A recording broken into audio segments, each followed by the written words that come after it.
This video is our tribute video for the late, great man, Mr. Marvelous Marvin Hagler. He was an American professional boxer and film actor who competed in boxing from 1973 to 1987. He reigned as undisputed middleweight champion from 1980 to 1987, making 12 successful defenses of that title, and holds the highest knockout percentage of all undisputed middleweight champions at 78%. While also holding the third longest unified championship reign in boxing history at 12 consecutive defenses. In 1982, Mr. Marvelous Marvin Hagler was so annoyed that television network announcers would not refer to him by his nickname Marvelous.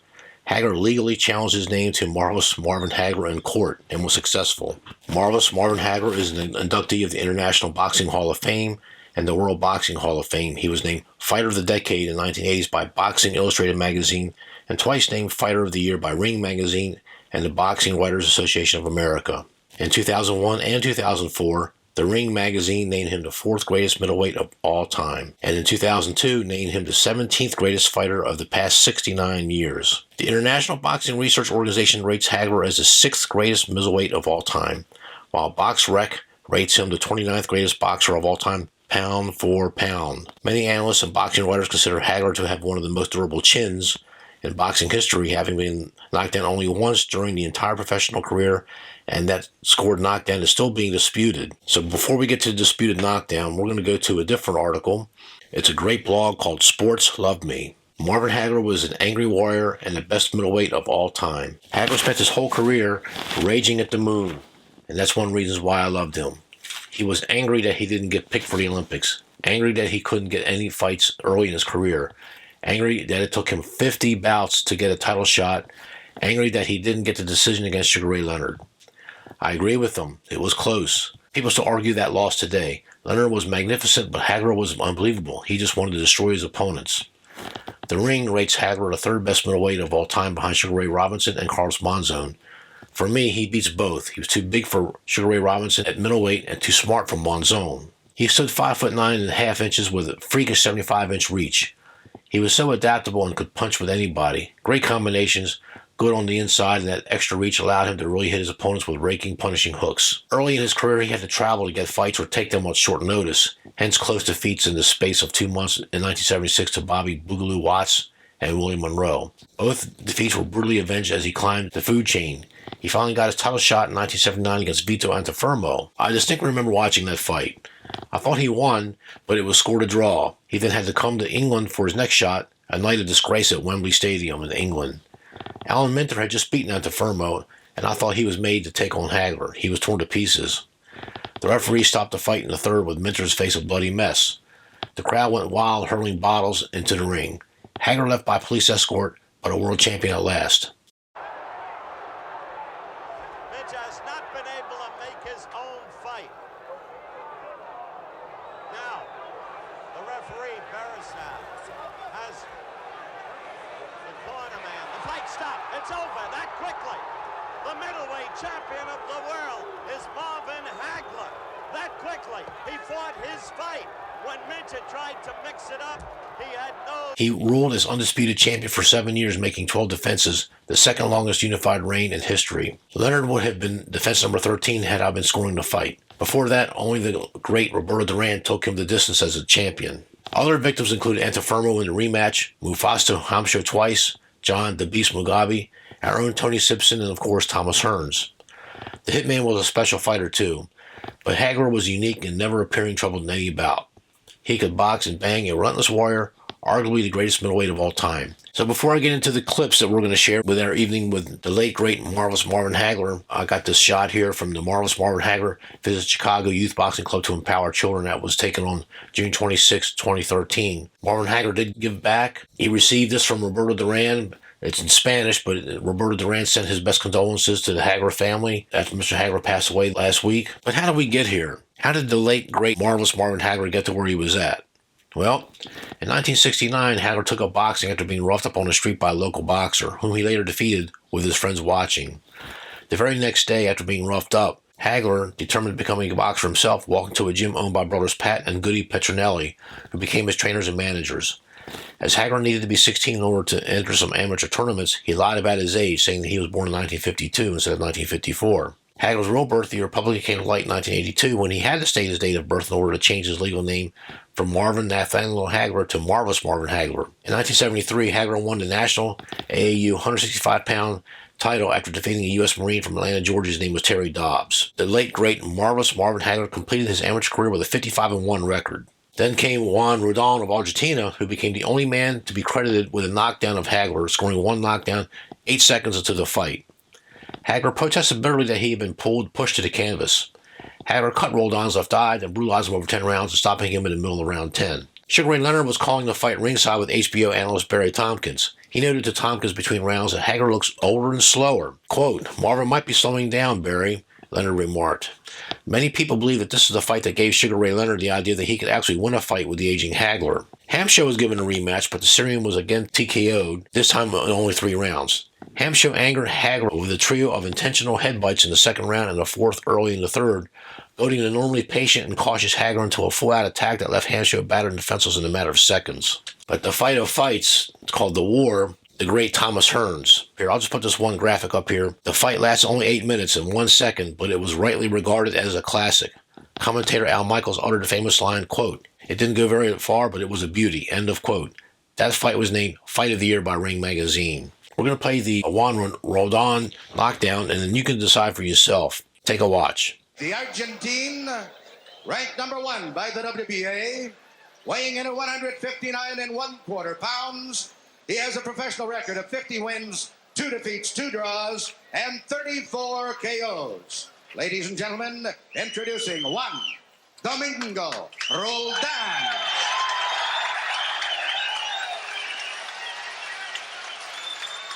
And in the red corner, the champion, fighting out of Brockton, Massachusetts, weighing 159 1/4 pounds.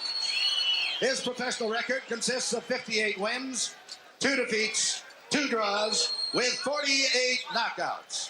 Ladies and gentlemen, the undisputed middleweight champion of the world, Marvelous Marvin Hagler.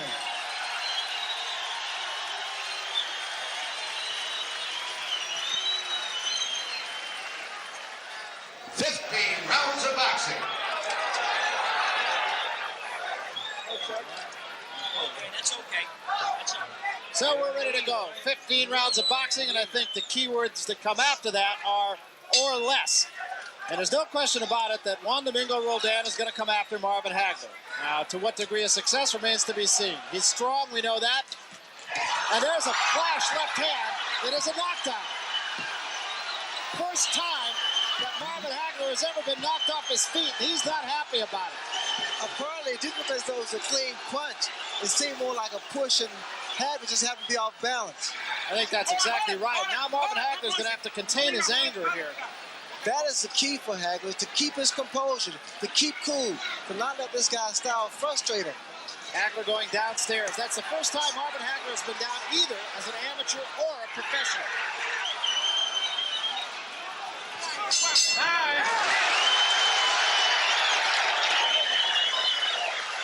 Well, we talked about a letdown, and we had something of a letdown there, and it was Marvin Hagler who was let down on the canvas. You know that. Settle down now. Don't compare fight. That was a slip, man. We all just a slip. Just a slip. Let's catch it and see if it's a slip or just what it was.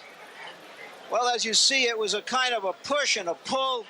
He landed the punch high on Hagler's head and pulled him down. Hagler is a little off balance here. Hagler usually likes to take his time to size up his opponent in the first couple of rounds. My personal opinion was that it was definitely a slip. He didn't even get hit. Roldan, it was an inadvertent push. Things happen so quickly when you're in that ring, if you know anything about boxing at all. The late, great Marvin Hagler did go to court to try to get this removed from his record, and he was unsuccessful. However, he was successful in getting an asterisk put next to the knockdown. And so you can safely say that he was never really knocked down by an opponent, and you would be correct. We're going to take a look at the Thomas Hearns versus the late, great, marvelous Marvin Hagler fight. Enjoy. Before these fights, and here we go. Round 1. Hagler, right off the bat, attempting to get inside. He'd love to be able to pin Hearns on the ropes if he can. A more aggressive start by Hagler, looking him right for the body. Marvin Hagler only wants the body, and he bangs Marvin. Oh, Hearns met him with the right hand. He's out on the right. Hearns hits him with an uppercut. Hagler, he's hurt. Hagler is done. Hearns got inside. Hit him with a right uppercut. Marvin ties him up. Marvin Hagler is still hurt. So it was Hagler coming in like a bullet. Good left by Hagler. But Hearns didn't flinch. Marvin going for the body. Wild first round. Oh, what a shot. And it was Hagler who initiated it, not Thomas Hearns. And a left by Hagler. Hearns comes back. Another right. That one's from Hearns. What a first minute of the fight. Tommy Hearns has been able to drop that right hand in, and it has hurt Hagler, a surprise to many people. Another right hand from Hearns. Hearns moving. Hagler still pursuing. Comes in with the right. Missing with a left hook. Here's where I believe Hagler should turn to righty. He could block that right hand easier, and he would land his own left hook.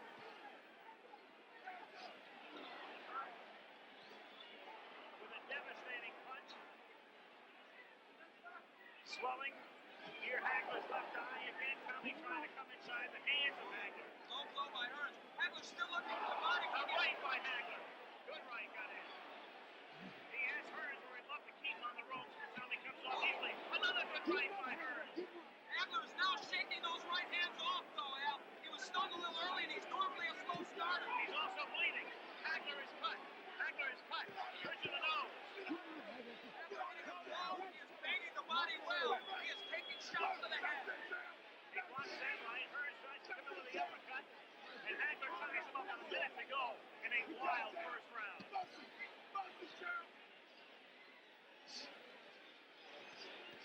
Marvin with a front left hand.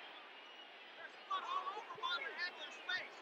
Can't tell where it's coming from. The blood had started to push the nose originally. Blood all over the face of Hagler here in round one. But Hagler has him on the rope. Hagler working on him. Hagler relentless, but Hearns trying to box his way out. Half a minute to go in round one. How far can this one go? That's where Hearns' pace. This is where Hagler wants him, but Hearns counter-punching off those ropes fairly effectively. Tremendous first round. Hagler hitting into the ropes, working on him. Hearns uppercutting again. Hagler bloody. A tremendous sensational first round as Hearns gets hurt. Hearns got stunned. Hagler was stunned early in the round. Great first round. Incredible. Perhaps one of the best in middleweight history.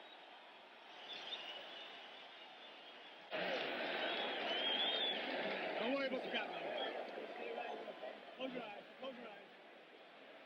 Cut is over the right eye of Marvin Hagler. It's hard to tell. It's not on the eyelid, though. It looks to me on his forehead. That may not be as much of a problem.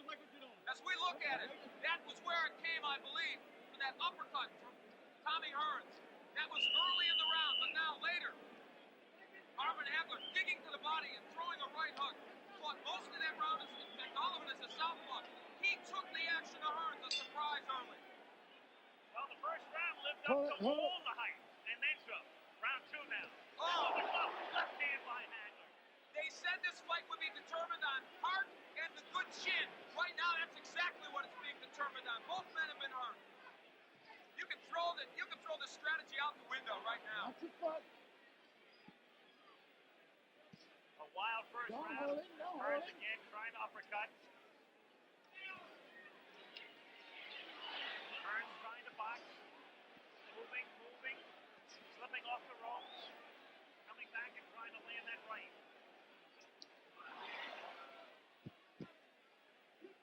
They are yelling, keep boxing, Tommy, from his corner. And that looks like what he's going to try and do in this fight. Hearns off balance. His foot was stepped on. Hagler, excuse me, Al. Hagler turns righty. I think this could be a key moment in this fight. First time, Hagler switching, gets in with the left hand. This round sort of the way people anticipated the first round. Yes.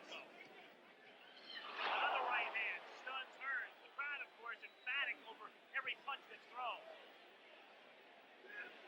Hagler, despite that disadvantage, has been able to get into Hearns. More so, I think, most people expected. For one simple reason, good left hook by Hagler. He took the best hand Hearns could offer, and he did come in. He's getting through that right hand, even though he's getting hit with it. halfway through round 2.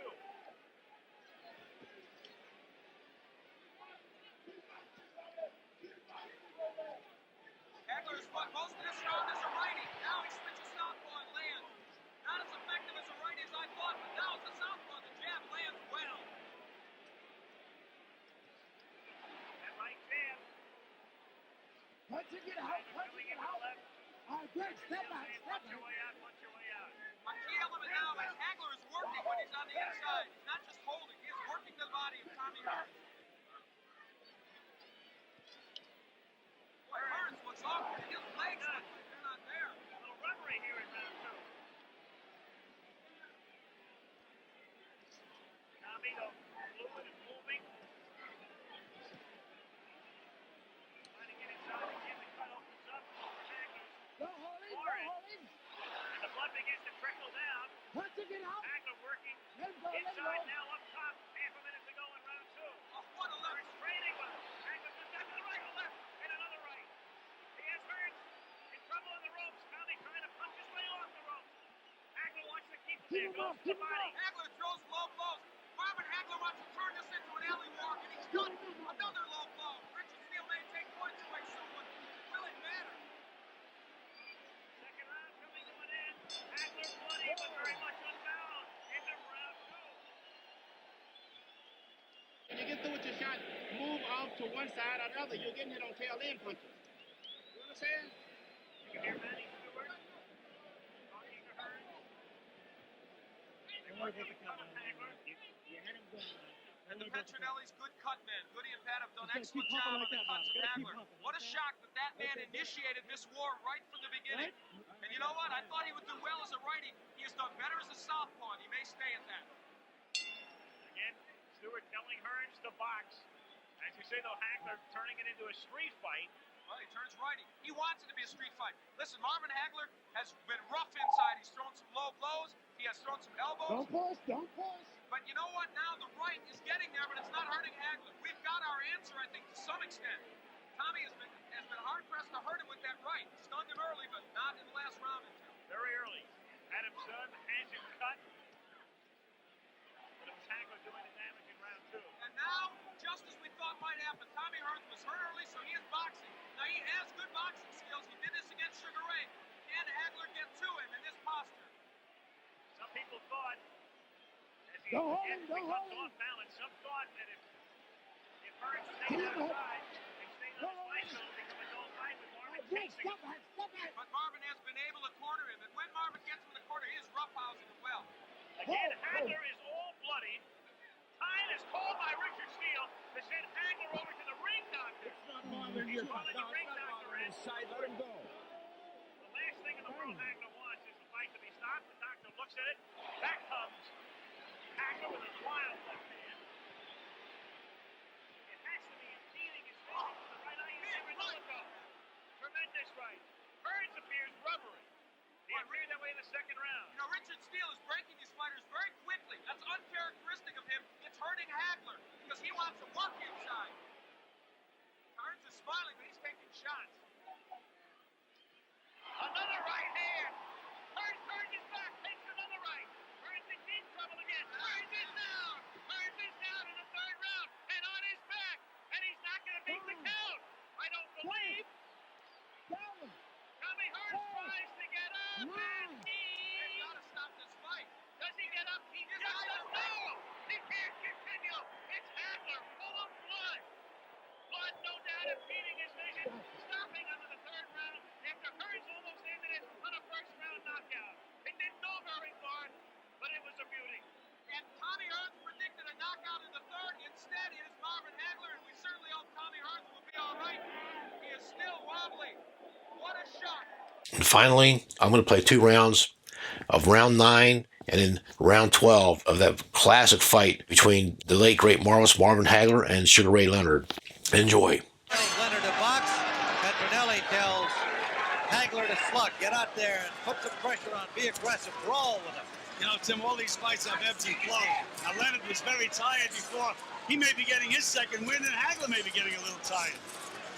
Could be a telling round in that respect. Vicious body punch by Hagler, though, Tim. Look again.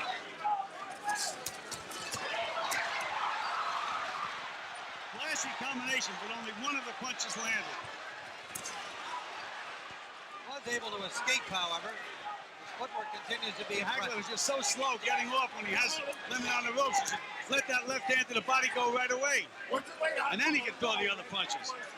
But he looks for openings. By the time he looks, Leonard's gone.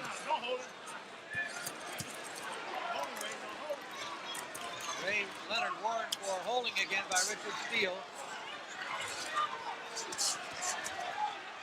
Again, Leonard flat-footed on the ropes, but Hagler not getting much done. He's trying to hit the head, but the body doesn't move.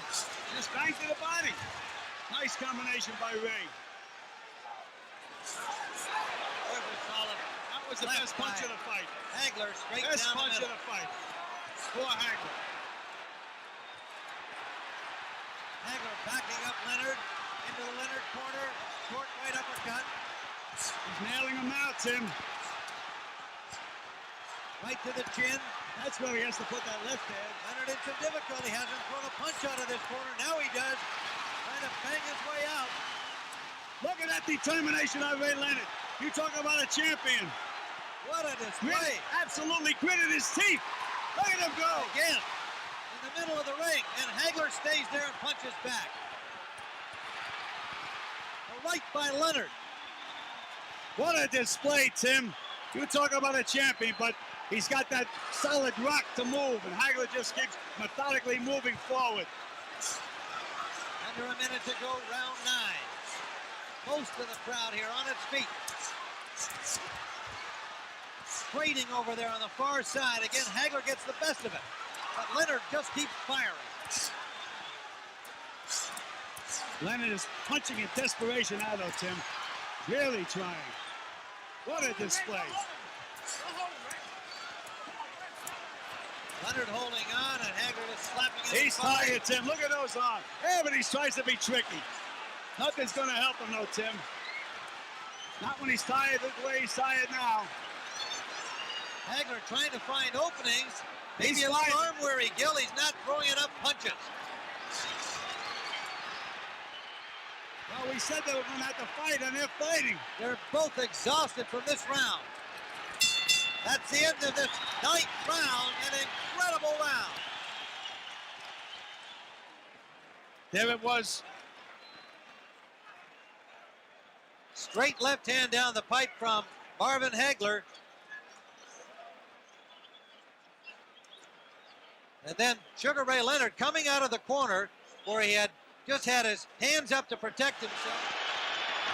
They beckon each other out. Does Hagler feel that it all comes down to this 3 minutes?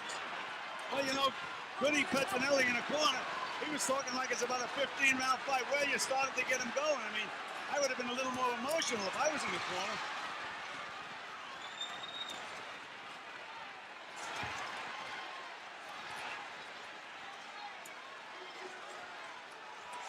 Here's Hagler for the first time threw that straight left hand down the pipe to the body. We've got this close on our scorecard with Leonard slightly ahead. I think Hagler has to realize that the sentiment is just going to have to be with Leonard, that he's got to feel he's got to knock him out to retain his title. But that's not what they tell him in the corner, Tim. They're talking to him like it's an IBM meeting or something. No emotion. Oh, good straight left hand by Hagler. And look at Leonard just able to pick up the punches, move his head, and escape most of them.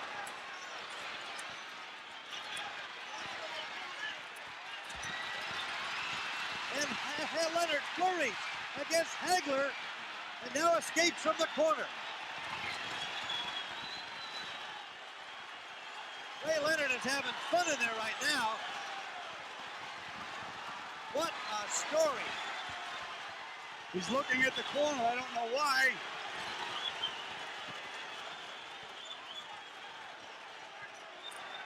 Well, Tim, we have to call him the miracle man of boxing. He doesn't need any help from the corner. He sure doesn't. Not what he's accomplished to this point. Well, Tim, he's giving this round away, though. Sugar Ray, you know who the fans think are winning the fight.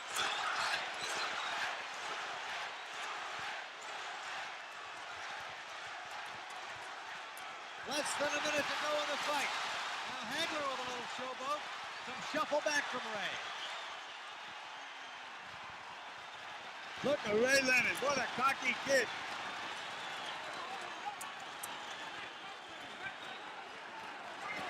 Well, this 30-year-old cocky kid, perhaps fainting weariness as he has a few times earlier in the bout, but also showing that psychologically and physically now he's in control.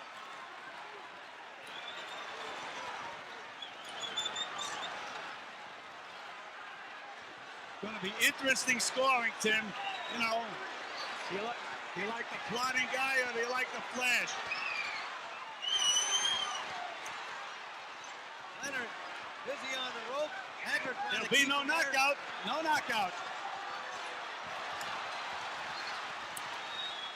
Leonard in the corner at the end of this fight, but on his feet.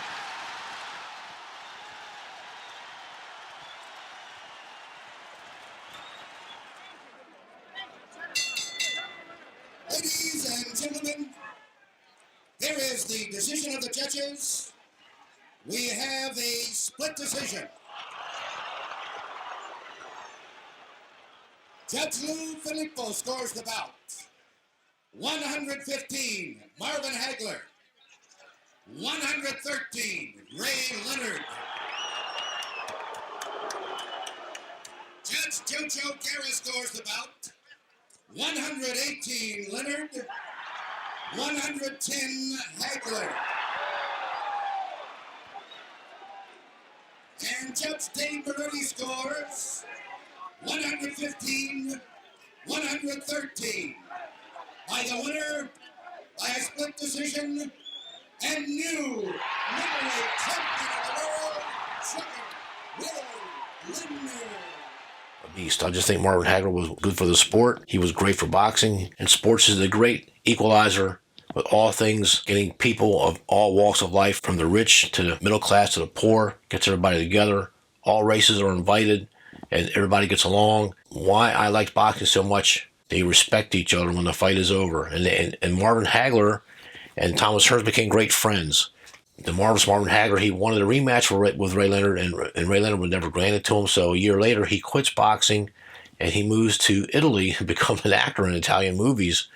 And he met a woman named Kay, and he married her. She's been with him ever since. I'm going to close this video out by saying that I have a lot of respect for the late, great Marvelous Marvin Hagler. He was a tremendous warrior. Why I think he was great was because he had a training regimentation that was second to none. He made sure that he could outlast his opponents by conditioning if necessary. He had a rock jaw for a chin, and rock jaw is a terminology that was used in boxing in my days. He was just great. The late, great Marvelous Marvin Hagler was so great because he never had a bad fight. He never came in unprepared. He never came in underestimating an opponent. He gave everything he had every time he stepped in that ring. I have a lot of respect for you, Mr. Marvelous Marvin Hagler, and I wish you well. And we'll see you again someday in that great ring in the sky.